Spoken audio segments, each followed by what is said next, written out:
From the Russ Center for Media in downtown Cape Girardeau, welcome to SE Connect, a program connecting you with the people, events, and issues at Southeast Missouri State University and the region.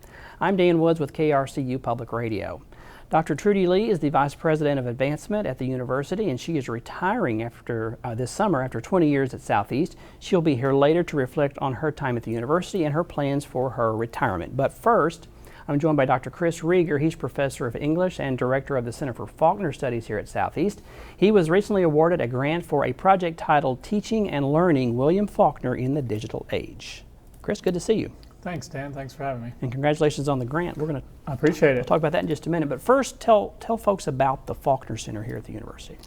Well, we have one of the four major collections of materials related to Nobel Prize winning author William Faulkner that exist in the world. We acquired our collection in 1989 when the main collector, Louis Daniel Brodsky, who was from St. Louis, donated his massive collection to Southeast. That came about from years of him working with Dr. Bob Hamlin, who was the founding director of the center. Okay. And they became friends and published books and articles about Brodsky's collection, and as a result of that, he donated the collection to SEMO in 1989, and the Center for Faulkner Studies was established then too. And our mission is to help provide access to the collection and publicize the fact that we have it. So we bring in visiting scholars from around the country who are working on new books on Faulkner. We have visiting scholars come from China and Japan, at least before the pandemic we did. Yeah. Hope to resume that shortly. And so it's a great resource here, and it gets our name of the university out all around the world. People know us because of that collection. Getting that was quite a catch, wasn't it? It was, and we did pay Mr. Brodsky about $1 million for it at the time. But at the time, the estimated value of the collection was closer to $3.5 million. So Wow. It was a pretty generous donation, even though we did pay him some for it. And we've been told recently that a conservative estimate probably of the value today would be about $18 to $20 million. Continues to go up. Yes, so not a bad investment. When people realize that this is here, are they surprised? Do people realize what we have here with the center? I think it still flies under the radar a little bit. You know, most people associate Faulkner with his hometown of Oxford, Mississippi, and of course, the University of Mississippi does have a wonderful Faulkner collection of its own, but we have some things that they don't, and they have some things that we don't, and so sometimes people don't know we exist, but we try to get the word out there with our center and host conferences and other events and publicize that we have our collection here. Do you get a lot of emails, phone calls from folks doing research maybe on Faulkner or one of his books or something about him that you are helping them with?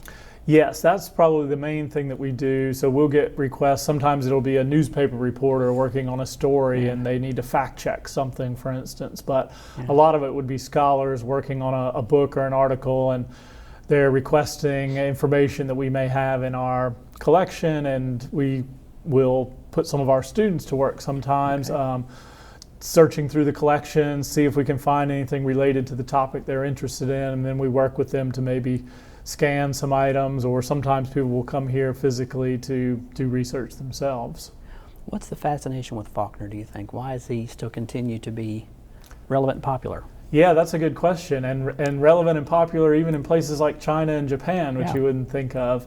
I think Faulkner wrote about a lot of topics that are still very relevant today, especially racial issues and racism in the Deep South.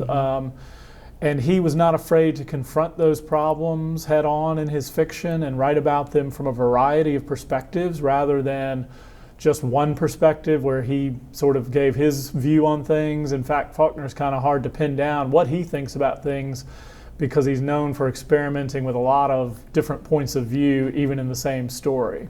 That's kind of unique. Not every author does that, right? That's different. That's right, it is unique, and it's not very easy to do well either, to write in different characters' voices. You know, one novel has 17 different narrators, I think, and so not very easy to do as an author to write in all those different voices. So what do you appreciate most about Faulkner? I like the complexity of his work is one thing that appeals to me. It's also something that turns other people off. Okay. It's not beach reading for sure. You got to do a little bit more work, but I enjoy that part of it. It's taxing. It opens your mind a little bit, makes you really think and work for it. And I like trying to help students figure things out when they read Faulkner too. There's no right answer, especially when you read Faulkner. And so it's a great way to just sort of talk about ideas and differing viewpoints and different opinions. I get the sense you enjoy your job being director of the Faulkner Center. I can tell. I do. I'm very lucky to have this job, yes. Well, you've brought some items with you, so tell us what you've brought with you today. I brought a couple of the most rare books from our collection and therefore most valuable as well, too. Okay. So this first one that I'll show you is a book of Faulkner's. This is the very first book that Faulkner published. It's a book of poetry, actually. He started as a poet before he was a fiction writer. Okay. And so this book called The Marble Fawn was actually one that he and a friend / mentor in Oxford self-published. Same way you would through Amazon today or something. They paid to publish it themselves and then tried to go out and sell it. And only about 500 copies of this book were printed.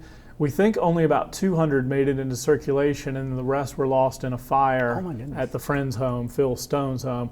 And so there's only 200 of these we think that exist, and we have 5 of them in our collection. Wow. And this one is particularly valuable and noteworthy because it's signed by both Faulkner at the top of the page there and by the friend and mentor who helped him get this book completed, Phil Stone, signed by both of them and to a mutual friend of theirs.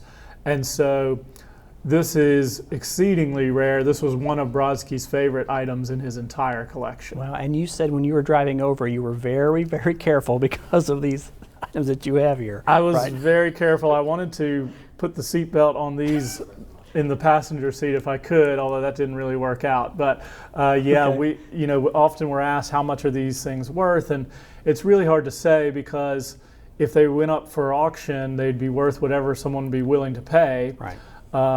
I would think each of these books would probably be in multiple hundreds of thousands of dollars because they are so rare. Okay. So the second book that I brought is actually not a Faulkner book at all, and yet one of the most interesting and perhaps most valuable books in our collection. Okay. If you'll notice, this is a book by Albert Einstein, but when we open it, we'll see the connection to Faulkner is that it's signed inside to Mr. Faulkner without obligo, A. Einstein, 54. So this is a book signed by a Nobel Prize-winning physicist to a Nobel Prize-winning author, truly a one of a kind. And the story behind this is one of Faulkner's editors lived in Princeton, New Jersey. Okay. Faulkner would go stay with him at times, and they had a dinner party at their house, or a tea party, I think it was actually. Einstein and Faulkner were both there. Einstein was working at Princeton at the time. And so they met and talked to one another at this party at the editor's house.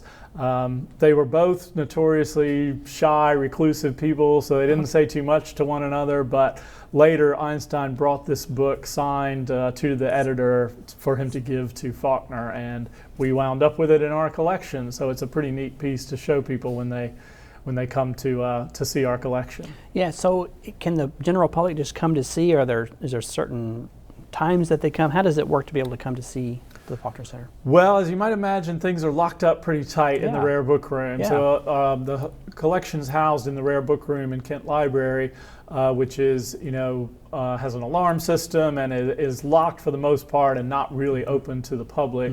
We do some tours for groups sometimes, and that could be arranged. You can look up the Center for Faulkner Studies on CMO's website and send me an email, and if you have a small group, we can do those kinds of tours. Sometimes we'll do them for alumni groups, or we can do them for anybody as long as we have some advance notice. We've had a couple open houses every now and again, but not in a few years, and we're hoping, as things get back to normal, maybe we could do another one of those. I would imagine no drinks or food inside. No food or drinks at all not. In the room. Yeah, so it's hard to have a reception or a party there. Yeah. So are these kept, I'm sure it's climate controlled to some extent in there, right, for things like this? That's right, yeah. So the room itself is very much climate controlled. It has its own dedicated HVAC system, and so it's humidity and temperature controlled to try and preserve the materials in there as long as possible.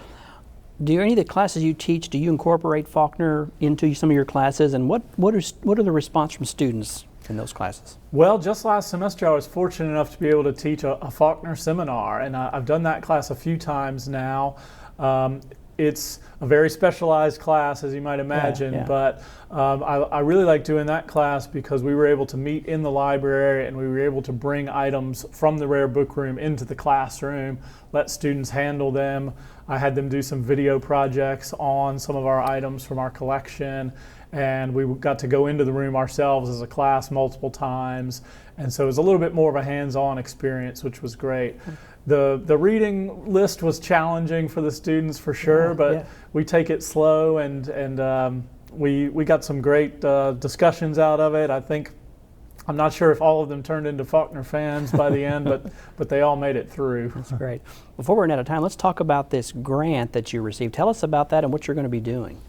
Yeah, so we were lucky to get a big grant from the National Endowment for the Humanities, which are prestigious and difficult to get grants, very competitive. And so the project that we secured the grant funding for is going to use a database that's called the Digital Yoknapatawpha Project. I wondered how you said that. There you go. Yeah, that's a tough one to pronounce. That is named after the fictional county that Faulkner created, where most of his novels and short stories all take place in the same fictional county. Sort of like the Marvel universe is how I explain it to my students. I understand. So you have reoccurring characters and families over multiple stories and novels, and this database tries to map all of Faulkner's locations, characters, and events in a huge database. And so our grant wants to help teachers learn how to use that database in the classroom. It's mainly been used by researchers and scholars so far.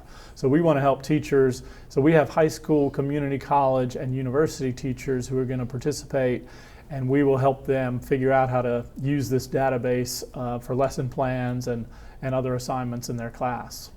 So it's going to be a lot of work, I would imagine. It's going to be a lot of work, but it'll be rewarding work, and digital humanities is a growing field, and so if we can help, the next generation of teachers learn how to use digital humanities in the classroom, I think we will be successful. And you're working with some other folks on this. Who else are you working with? Someone in India, I think, is part of this, right? Yes, the co-director of the project is Dr. Johannes Burgers, who is actually a native of the Netherlands, who's currently teaching in India, although he's just accepted a new position at James Madison University in Virginia. So it's a global project, and then we got some folks on the tech side of the team from University of Virginia itself too, who will help us add materials to the database once our teachers create them. How long do you anticipate, how long is the project going to take? It's about a 2-year project, so we'll have a series of meetings this summer with all the teachers, all virtually, of course, which is safer and saves money. And so we'll create some lesson plans this summer, help them do it.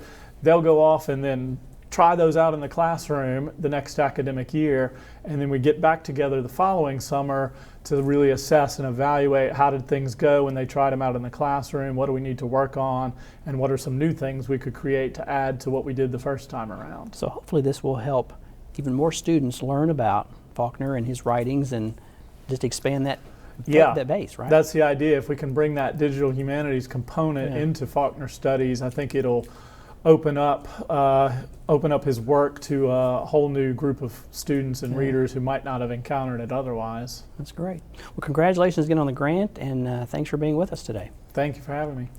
When we come back, we'll be talking with Dr. Trudy Lee. She will reflect on her time at Southeast as she approaches retirement. You're watching SE Connect. We'll take a break and be right back.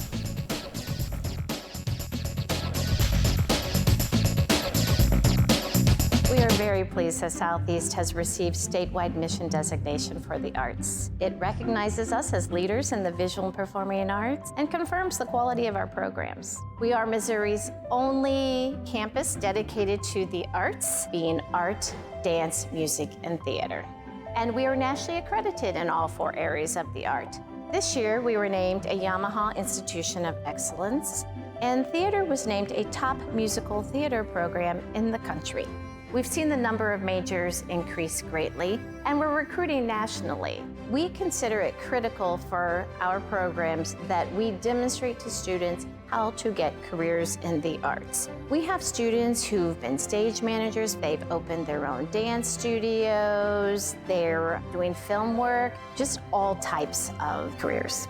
We never rest. We keep going, and there'll be something new tomorrow. When times get dark,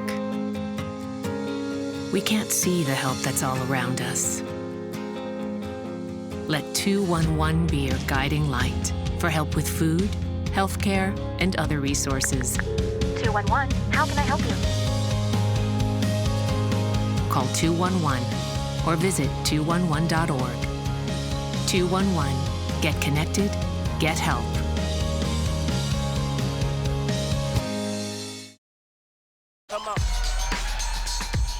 You're not going to get it all right. Just make sure you nail the big stuff. Like making sure your kids are in the right seats for their age and size. Get it right at nhtsa.gov/the-right-seat.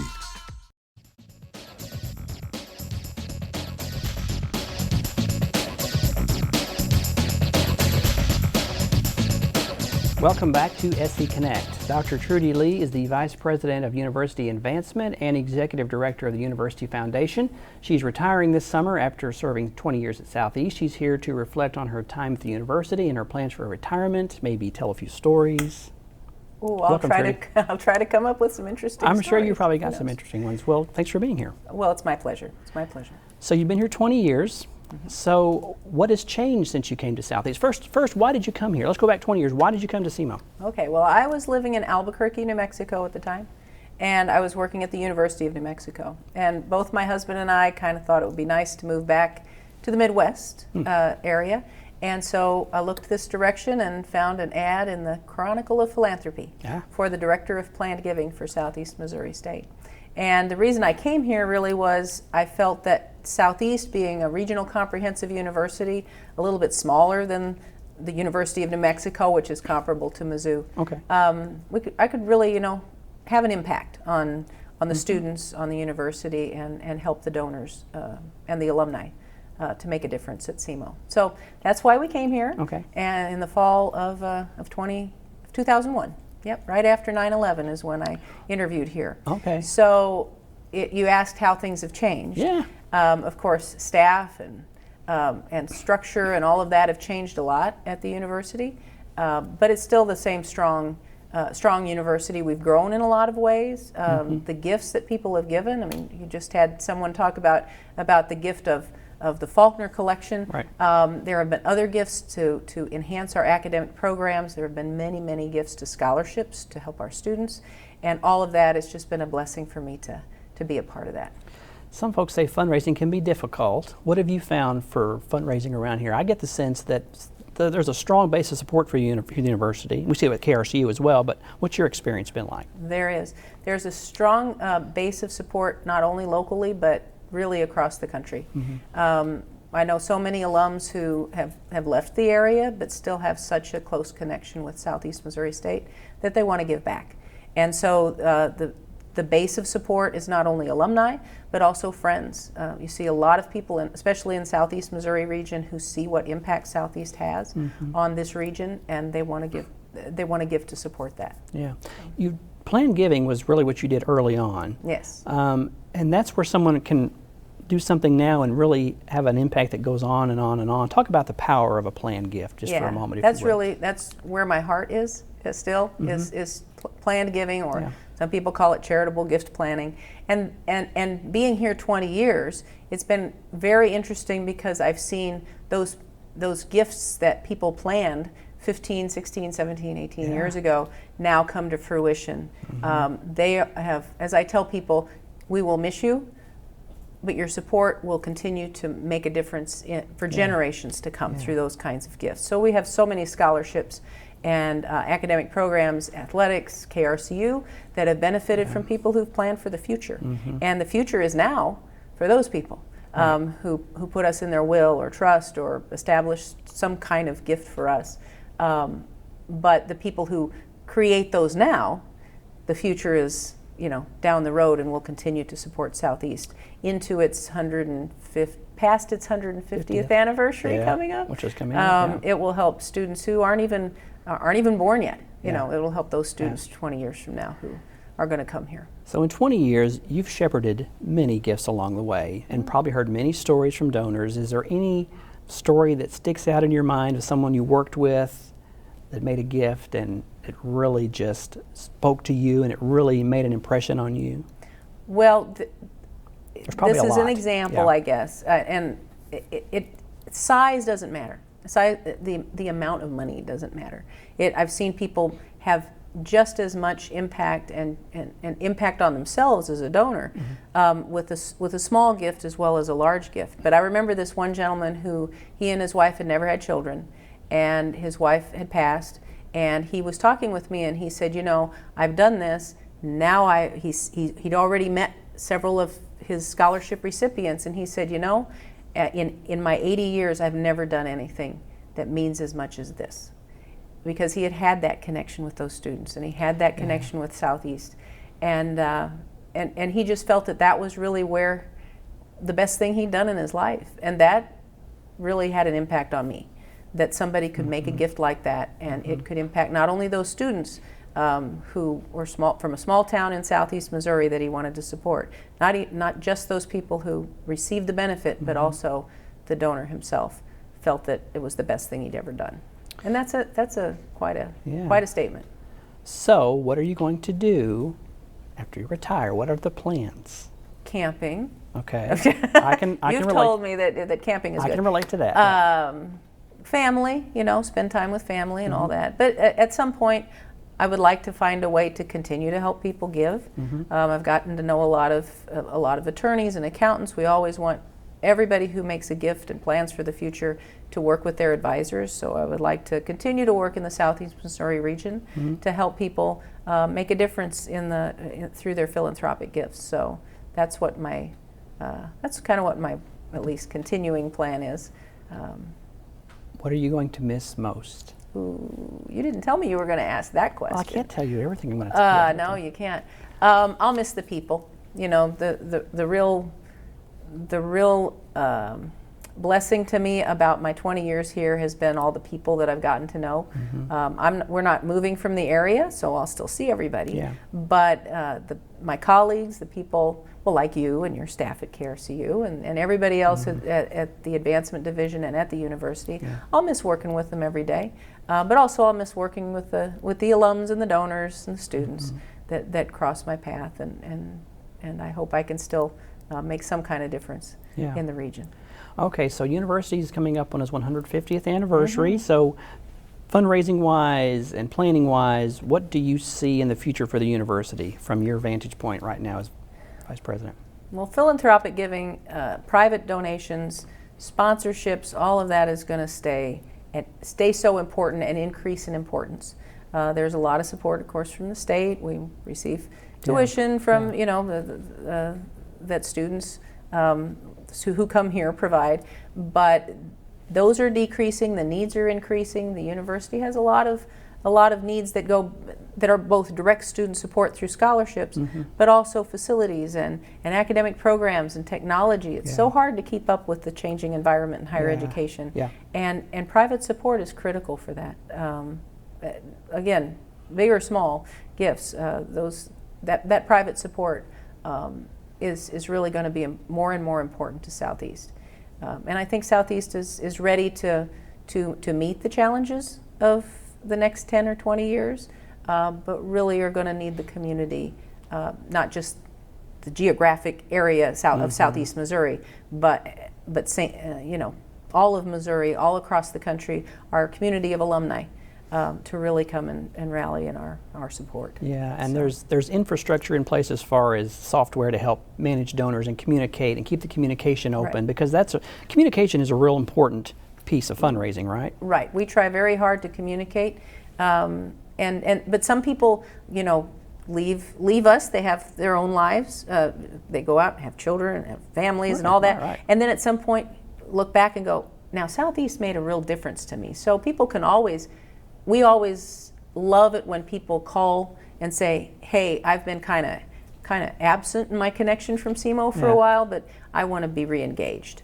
And that includes, not just time, not just treasures, but time and talents as well. People coming back and inspiring students when they come back to speak in classrooms or something like that. So it's time, talents, and treasure that we really value, and we like to keep connected with our alums and friends in the area to come back and help our students. And there's a lot of alums that can come back and mentor, because there's, 70,000, I forget the number. I know 78,000 now. It's approaching 78,000 living alums. There's a lot.